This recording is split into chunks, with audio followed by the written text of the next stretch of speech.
10, 9, 8, 7, 6, 5, 4, 3, 2, 1.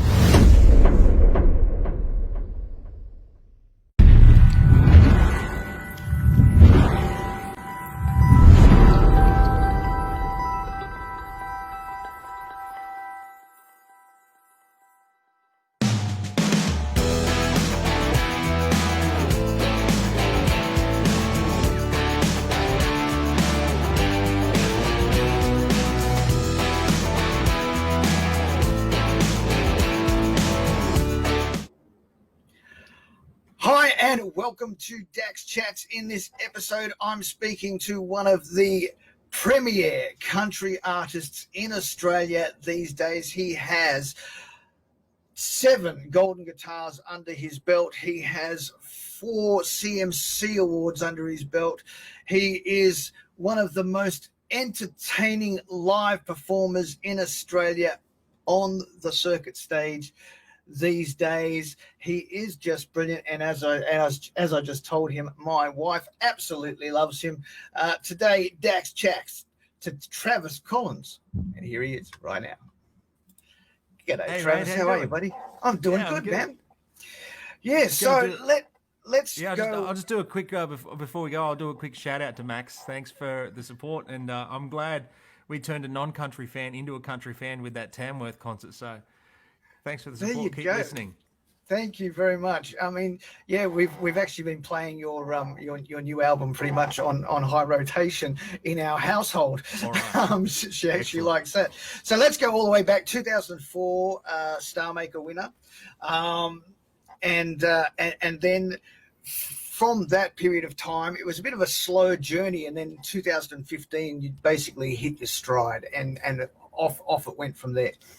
Yeah, well, when I won Star Maker, I was just a kid. I was just had my 19th birthday, and handed this opportunity to go and record an album. And I mean, it sounds like just an award to a lot of people, but it really is, an industry spotlight swings, and you're front center all of a sudden. And it was the first time for me that anything was serious. And I grew up in Southwest Sydney Housing Commission, and I wasn't used to all that fuss, and so I'm the first one to say that it was kind of a slow start, and it took a long time for me to find my stride. And as grateful as I am for the Star Maker Award, sometimes I think I would have liked to have got it 5 years later. A bit later, yeah.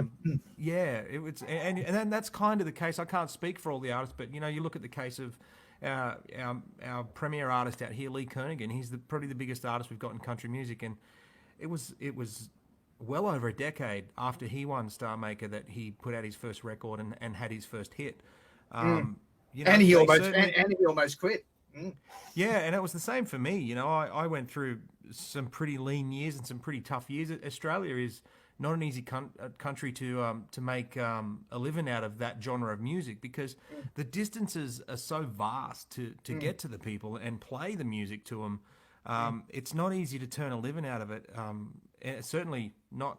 It's almost impossible to do it straight away. And at 19, I'd been given the Star Maker Award, and then suddenly everyone was watching me, and you've got to start swinging for the fence. And, we did that with my first couple of records. And, not to discount it, I had some success there. We had #1 songs. We had, great sales with those first 2 records and getting out and touring nationally. But I guess artistically, I wasn't sure who I was. I didn't know what Travis Collins was or who he was. So how was I supposed to get on stage and tell everybody else? I wasn't writing my own songs at that point.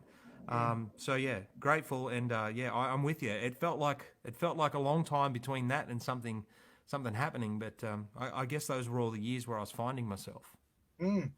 Well, I actually heard something yesterday. I actually heard something yesterday from another artist who said that he used to.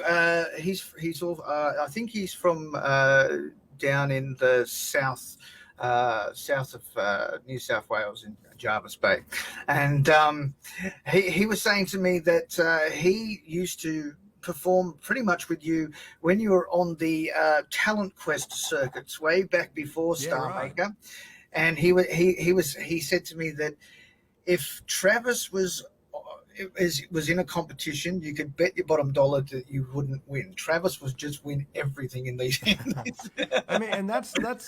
I, I mean, I had a fair run of luck with those things, but I mean that again just sort of dovetails into what we were just saying. You know, I went from local country music club talent quests to Star Maker at To Star Tamworth, Maker. and you know, and it was literally that quick. I didn't enter Star Maker. Looking to enter that and win. I actually, it was a community country music talent quest in Mildura, Victoria, and I think it might have been it was 2003. So, and I entered the talent quest down there, and it was just like one of those things in a shopping mall, you know, and. I didn't find out till afterwards that part of the prize was, you know, Your entry into Star Maker. a direct finalist entry into Star Maker. It was one of, I Wow. think, 3 talent quests that they had a direct path into Star Maker. So all of a sudden, without even applying for it, I was a finalist, and so that's kind of how it happened. And it just rolled on and rolled on, and you know, from that talent quest in Mildura in the shopping centre, via Star Maker, 6 months later, I had a record deal, and everybody asking me what I wanted to do, and it was pretty daunting for, you know, for a young fella, you know, from the southwest of Sydney. Yeah, for sure, absolutely. I can understand. I'm from the southwest of Sydney. I'm from Bankstown. There you go. Look, you know, 2017 was a highlight year for you. Male Artist of the Year at the CMC Awards, Australian Artist of the Year at the CMC Awards, and Video of the Year at the CMC Awards for Call Me Crazy. Yep. Awesome year. And then also your Hard Light album gave you Male Vocalist of the Year at the Golden Guitars. Call Me Crazy was the APRA AMCOS Song of the Year at the Golden Guitars, and Just Another Girl, which was one of my favorite songs, is Single of the Year. So Yeah, man. 2017, man, full. Yeah, it kind of felt like, you know, a year before that, I was on the road with my good mate Adam Brand, and we were out there doing probably 30 or 40 shows that year. And he's still the best analogy that I've ever heard it summed up. And he told me then, and of course I didn't believe him. You know, you think people are just giving you flattery. He said, it's about to take off for you. And I thought, yeah, thanks, man. I appreciate it. And you know, he was so true. And the analogy he gave me, he goes, I know it's tough. You know, you're at that point in your career now where you've been slogging your guts out. You know, 2004 Star Maker. We're now in 2016 or 15 on the road with Brandy. So it's 11 years between. He said you've been flogging your guts out for a long time now. And he goes, and you've been rowing your boat. And the metaphor he used, he goes, pretty soon it's going to feel like someone else put an outboard on the boat, and it's going to start to have its own momentum, and you're going to feel it kick in. And that's exactly how it played out. And I went to the awards, our country music awards that January, and a friend of mine came up to me and told me a little stat that I wasn't aware of at the time. He goes, you are the most nominated Australian artist to never win an award here. And I thought, wow, I didn't know if that made me feel good or bad, because, you know, one essence, I could be proud of the fact that I was consistently nominated, or I could be kind of beaten up and down about the fact that I'd never managed to take a trophy home. But lo and behold, that was the night they opened the account, and I left with my first 3 awards. And it was a real cool thing. And it's not about the award itself. It's about the validation of your journey and the people that you look up to and admire, that voting pool of the industry that are giving you a pat on the back and saying, hey, well done on your efforts. I really think that your efforts. I mean, you know, the music's great, the albums are great, but really your live performances are just beyond imaginable. You know, as I said to you, my wife sat there and watched 2 years ago, watched you perform at Toyota Park, live stream in Beijing, and it was just phenomenal to watch. The whole show, we were both glued to our seats, and it was just energetic all the way through. Yeah, I think I threw that shirt out after that gig. I come off stage and it was like I'd been under the hose. For anyone that's watching that doesn't understand Australia in January, it's 45 degree it's heat. hot. It's 44, 45 degrees Celsius at at 8 9 p.m. at night. So work that out and convert that into Fahrenheit. And so we're doing an outdoor concert in summer. I think it was about 42 degrees, and I come off stage looking like I'd just been under a soaker hose. Well, people don't understand that. You know, okay, it's an outdoor concert. It's 42 degrees, you know, outside, but then you've got all those bloody stage lights jumping down on you, and so on stage it's got to be 60, 65 degrees. It's so hot, and you know, and it's been sitting out in the sun, baking all day. Every surface on the stage is painted black. You know, the only time I've ever felt like I nearly fainted in my life was a few years ago at CMC Rocks, and it was on the back end of summer. It was March, so it wasn't really hot. I mean, we were out of summer, but it was just west-facing stage, and it just got from 1 p.m. in the day, the sun coming in. I think it was 33 or something that day. And the ambient temperature on this big stage was just so hot, and we played for an hour. And right at the end of it, I hit this big note. It's actually, you can find it on YouTube. It's at the end of a patriotic Australian song called "I Am Australian," and I hit this note, and I held it way longer than I should have. I don't know who I was trying to impress, but for the first time in my life, lack of water in the heat, holding that note for so long, I grabbed onto the mic stand because I sort of felt things go a little, you know, wobbly. You got faint, yeah. And I actually did have, you know how they say that black tunnel thing comes in and you sort of, everything goes blurry into the center. Yep. It actually happened, and I managed to stay on my feet and sort of took a good deep breath and decided I wouldn't show off anymore in that set. So hot stages, man, they'll do it to you. Yeah, absolutely. So obviously the following year, you backed it up with Male Artist of the Year at the CMC Awards again. And you also did a vocal collaboration with Amber Lawrence. And that album was awesome. You got vocal collaboration of the year for that, song of the year for Our Backyard, and single of the year for Our Backyard as well.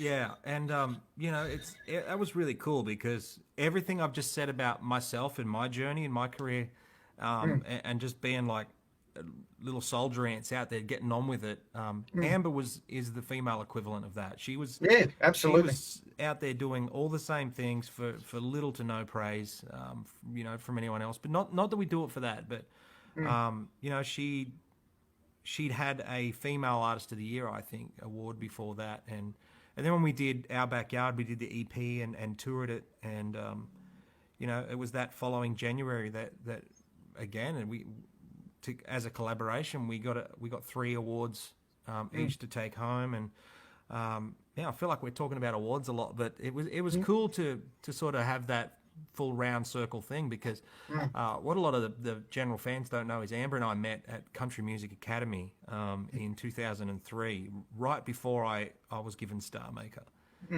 So we've been friends that long, and sort of cheering each other on, and you know, lending a hand or some support where we can, and you know, it was a real cool moment to share that with her and just go, I kind of feel like we've arrived where we were always trying to get to. Yeah, I mean, you certainly have, and you have arrived.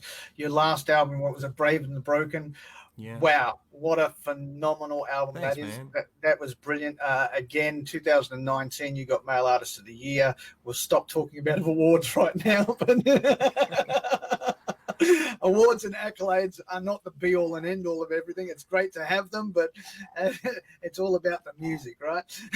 Yeah, it is, man. I mean, don't get me wrong. If you broke into my house and tried to take them off the top of my piano, I'd fight till the death for them. But Absolutely. they are, it's the impression your songs leave on people. That's what you do it for. And the awards are a really beautiful validation, because you know that the people that are voting for who gets those awards, they matter. And it's made up of industry people that are passionate about it, and they're not easy to get for a reason. So when you do get them, you're just like, wow, I must have done something. So Yes. you appreciate them.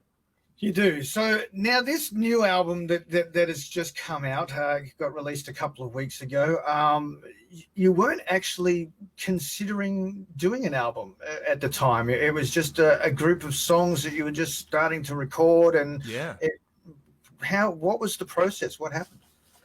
Well, you kind of have to first explain how the traditional sense of making a record would work for me, and that is, it starts with a phone call from a manager or the label saying, okay, we want to put the next record out, and they'll give you 10, 12 months notice and say, put it in your calendar, December next year or whatever it is, mark it on your calendar, we want to release an album on that day. So you start working back, you go, okay, I need to have all the album recorded, mixed and mastered by this date, bring it forward, say a couple of more months, and then you say, okay, well, that means I need to be in the studio back here, and it means I need to have written all the songs by here, and the process sort of, you go back every sort of chain link until you get to current day, where you book your flights to go on your writing trips, and so there's, from the very get-go, you start thinking, what do I want the album to say? With Hard Light, it was all about overcoming things in your life that were challenges and regret and painful things that you'd been through to find growth and light on the other side of it. That's what that album was about. Brave and the Broken was all about community and being community-minded and helping people. And it's about emergency services, and there's a lot of that thread through that record. So I do like to sort of have a running theme through an album. But it didn't happen with Brave and with Wreck Me. And I'm actually pretty excited that it didn't, because that period for the last 12 to 14 months it wasn't about making an album. I didn't think we were making an album anyway. I would just go on songwriting trips, and I'd be writing songs with friends, whether it be in Sydney or in Brisbane or in Nashville or in Austin or wherever it might have been. And if I felt like every now and then we'd come up with a song that I just couldn't get out of my head, well, I'd just go to the studio. I wasn't waiting for the label to tell me we're making an album or whatever. I thought, while the ideas were all here, before all the the inspiration and the motivation disappeared, I'd go and sort of strike while it was hot, so to speak. So I did, and we did that, 9 times. Well, evidently 9 times over the space of that 12 months. There were 9 songs we just had to record then and there, and it wasn't until the start of this year that we really started hearing the word album get thrown around, and there were the 9 songs ready, sitting in the bank. And it was crazy when I listened back to them, because in the past, where I'd make an album, I'd be structuring everything in the setup of that album, from the players to the mixing to you book your studio, you go to one place and you record all the songs in the same week and a half or whatever. Yep. Whereas this was done one song at a time, with almost a different band on every track and almost a different studio every track. Wow. Some of it was done here on my laptop in this very room, making drum loops and things like that. There's a loop on Girl Out of the Country and another song called Damn Girl, which are drum loops that I was just goofing around. I'd never played with any drum loop stuff, and so I bought some drum software just because I didn't know anyone was going to ever hear these songs. So here I am with a little keyboard, just dropping loops out of this software, and next thing you know, I've put it into the song. It sounds decent in the song, and then we started playing it to everyone else, and they're all like, "Oh, you got to leave it in there." So in a normal album situation, if I know that's going on an album, those loops never make it on the album, because I'm just too paranoid about it.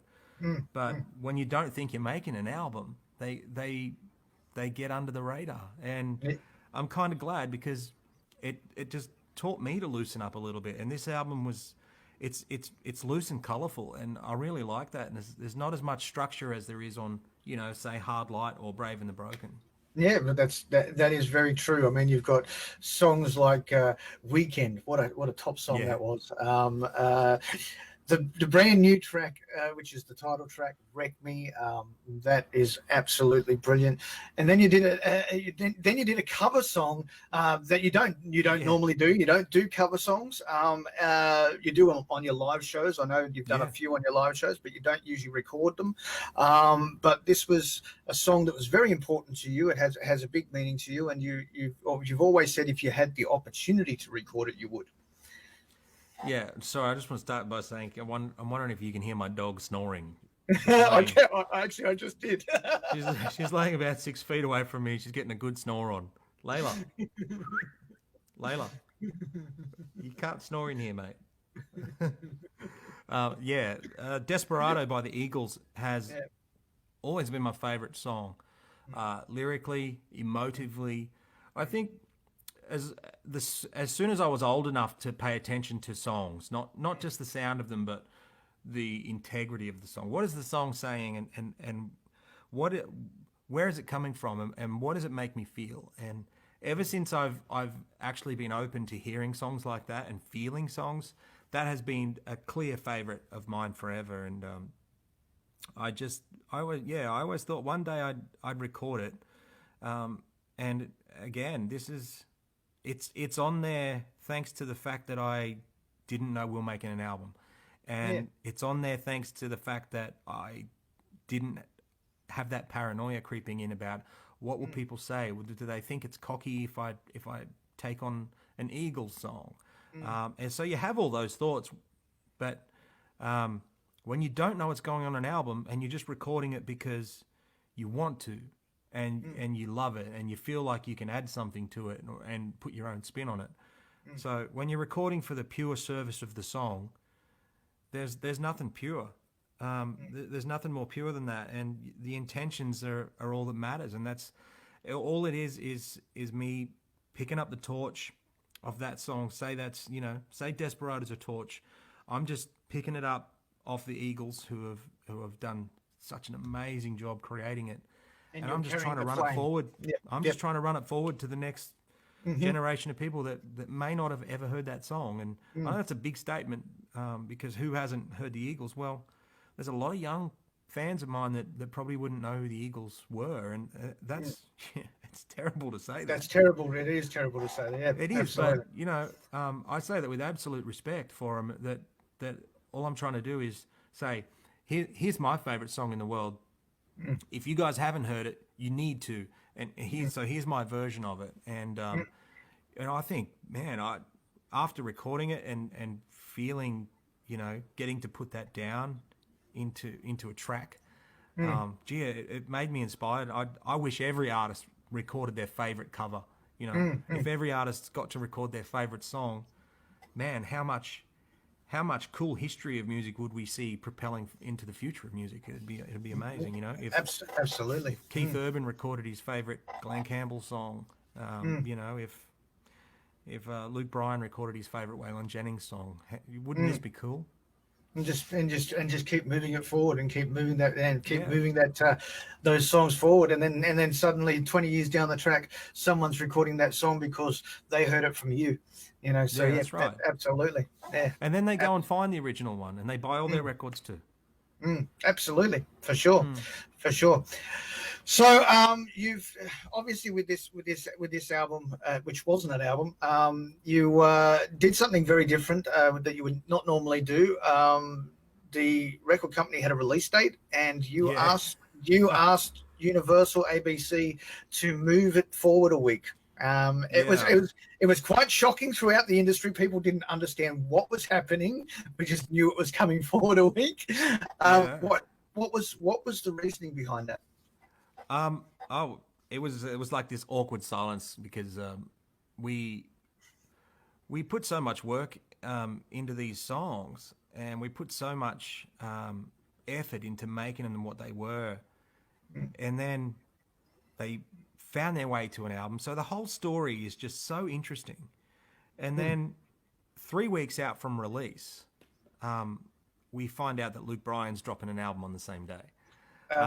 So so you get two sides to it. There's the commercial side of it, which everyone that works with me in record label and management side of it, well, for them it's more about getting the result, making sure people can access the music and hear it, and maybe it can chart. Those are the best case scenarios. So commercially, I want them to get what they've worked hard for. But then there's also the actual creative side of it, and I want people to hear the music as well. So I want to make sure that the day that it comes out, it's the thing that they're looking forward to. And I'm a big Luke Bryan fan, like many people in Australia. And so I called the lab. We had a bit of a conference call, and I suggested this is 21 days out from the original release week. And I said to them, we should bring it forward a week. Now, if anyone doesn't work, most of the people watching this don't work in the music business. You know, that is like, say what? Yeah, You know, absolutely. So the setup required for that, like you got to get in touch with hundreds and hundreds of record stores. It is a curveball beyond curveballs. So I suggested, as firmly and kindly as I could, that we needed to move it forward to give the songs the best chance of being heard, to give it the best chance of commerciality so we could chart, so we could basically not be blown off the deck by Luke Bryan. And that's exactly what happened. We brought it forward, and you blew up. People Absolutely. accessed it. We were very, very fortunate to receive a number one country album, but for the first time in my career, we snuck up into the all genre charts, into the pop charts. So we had a top 10 pop hit with this song, with this album, which would never have happened. A week later, when Luke Bryan's album came out a week later, he was the number 2 all-time album in the country. So he was the number 2 pop album. So Taylor Swift's holding it down, and then there's Luke Bryan, and then, the country music fans, they only have so much disposable money every week, and all those people that bought Luke's might not have got mine. So everyone wins in the end, and it was a worthwhile move. It was a worthwhile move, as you said. The number 1 on the iTunes charts on release date, fantastic, and it was in the top 10 on the all genres chart, which was brilliant. And you also then by that weekend you were itching and hoping, and number 1 on the ARIA charts as well, and it stayed there for a second week. And still I know. It's I really don't know what to put it down to. I kind of feel maybe it's the community that we're building around. I've been doing a lot of live Friday night stuff on my page. So I kind of feel like there's a real community being built at the moment, and I really love, because I've been watching some of your live stuff as well, I really love the humility that you have for your community, because as soon as that went number 1, as soon as you got that ARIA number 1, you did a live stream just to cheers people and say thank you. You are so humble, man. Oh, I appreciate it, dude. Well, there's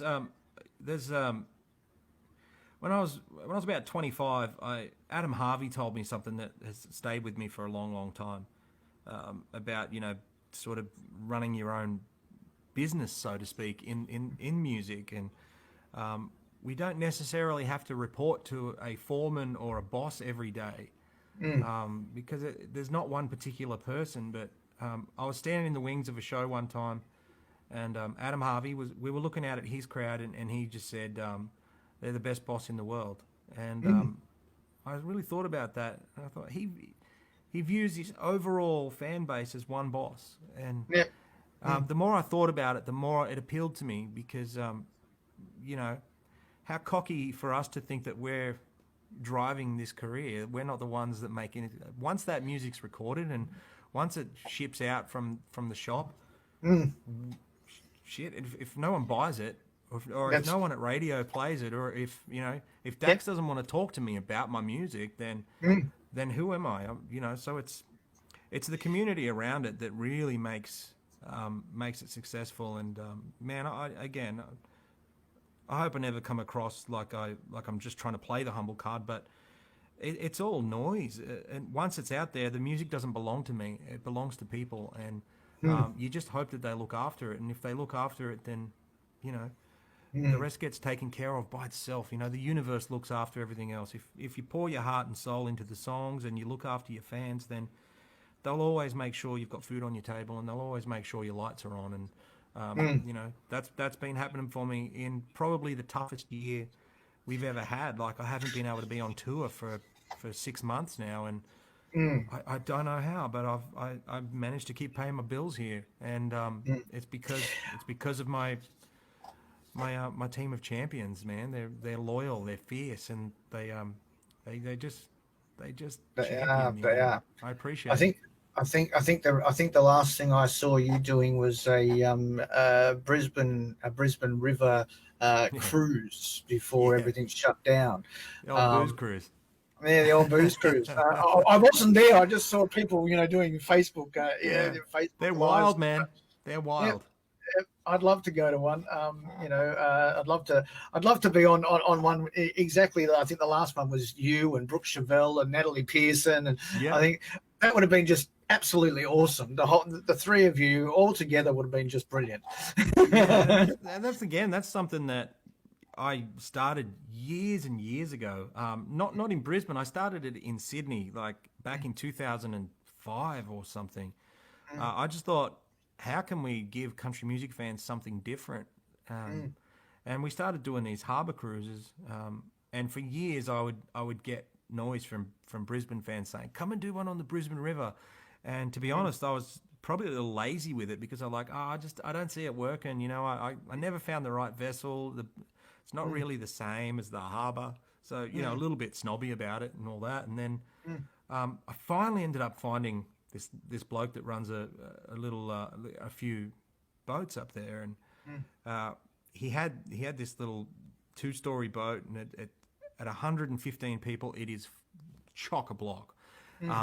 And there's no room for a band, so the band set up in what they usually would use as their food servery area, but because it's just a bunch of hillbillies and music drinkers on the boat, we're only on there for 3 hours, so we scrap the food and Yep, we just yep, make sure everyone can get to the bar. We set the band up in where the buffet usually goes, yep. and we just jam out and go up and down the Brisbane River, and they sell out like that. So Yep. I was so astounded when I finally listened to the fans up there, and they said, "Do one in Brisbane," and I was so hesitant, and I put that first one on sale years ago, and it sold out 40 minutes or something like that.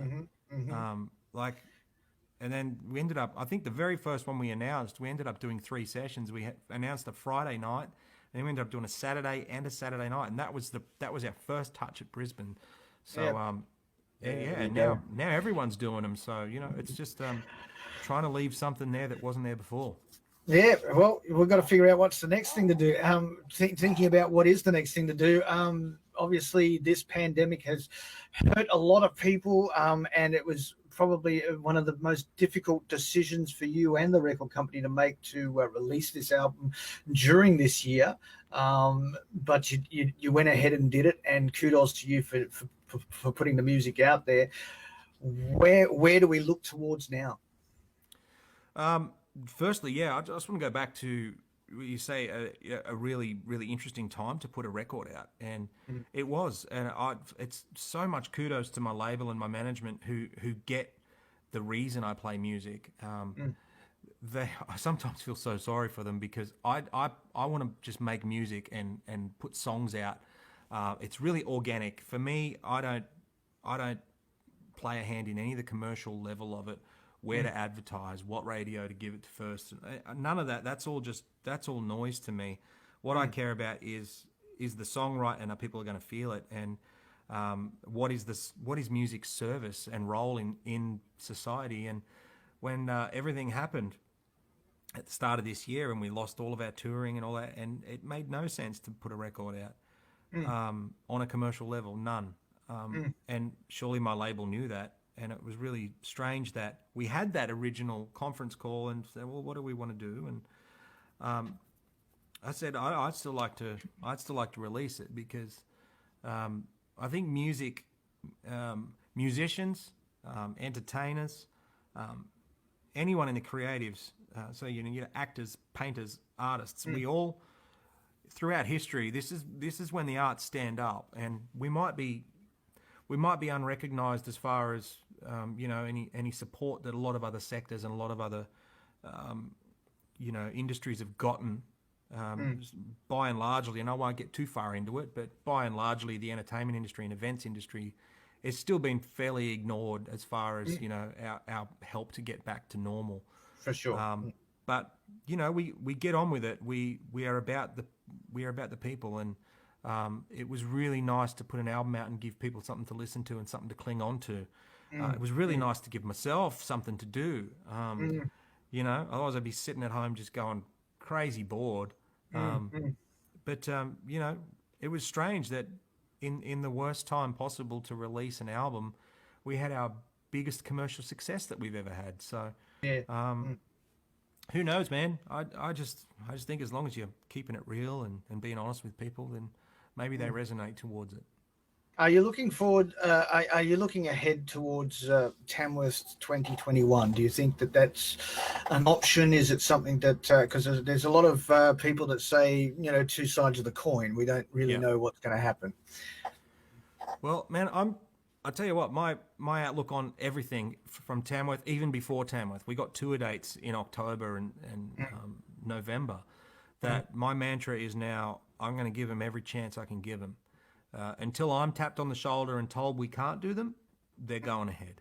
And, you know, Tamworth has every opportunity and probably a much better position than several other festivals in the sense that, I mean, you've seen that festival stage in the park, that what we started the interview talking about.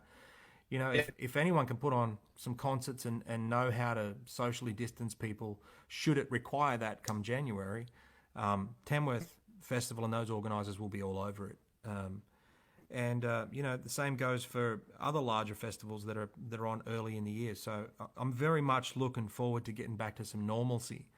And I hope that normalcy is happy and comfortable music fans at the shows. Yeah, for sure. Well, mate, I wish you all the best. I hope your tour dates do go ahead, and I hope that things start moving forward for Australia and you start getting back out to doing what you do best. Because, you know, as you say, you don't want to be at home, you know, sitting in front of the computer with the guitar. I remember you sitting there one night without the guitar, and you're going, I'm nervous at this. I can't do it without the guitar. Yeah, it's like the extension of me. Sometimes I feel like it's you know, it's the thing that makes me cool or something. You know, you can't turn up to. I feel weird anytime I turn up to my fans or to any music related event without an instrument. I'm getting better at it, but yeah, I kind of feel like, you know, that's the thing that people associate with me. So I drag it everywhere. Yeah, for sure. All right, man. Well, as I said, congratulations on the new album. Congratulations on the success. Congratulations to all your fans for pulling through for you and purchasing the album and making the success that it was on the day. It's just brilliant. Your community is 100% behind you. Dax Chats is 100% behind you. The Country Thunder Network is 100% behind you. So, all right, you're a brilliant bloke, and I love you dearly. Thanks, Dax. Good to chat, mate. No worries, man. You have a good one. Cheers. That was Travis Collins. His brand new album is called Wreck Me. You can purchase it on JB Hi-Fi. You can purchase it from Sanity. You can purchase it from his website. So please do. Or if you want a digital download, you can go to the usual places: Spotify, Apple Music, iTunes, Google Play, and all that. Until next time, this is DJ Dax for Dax Chats, proudly supported by Neon Horse in Stanhope, Victoria. See you later.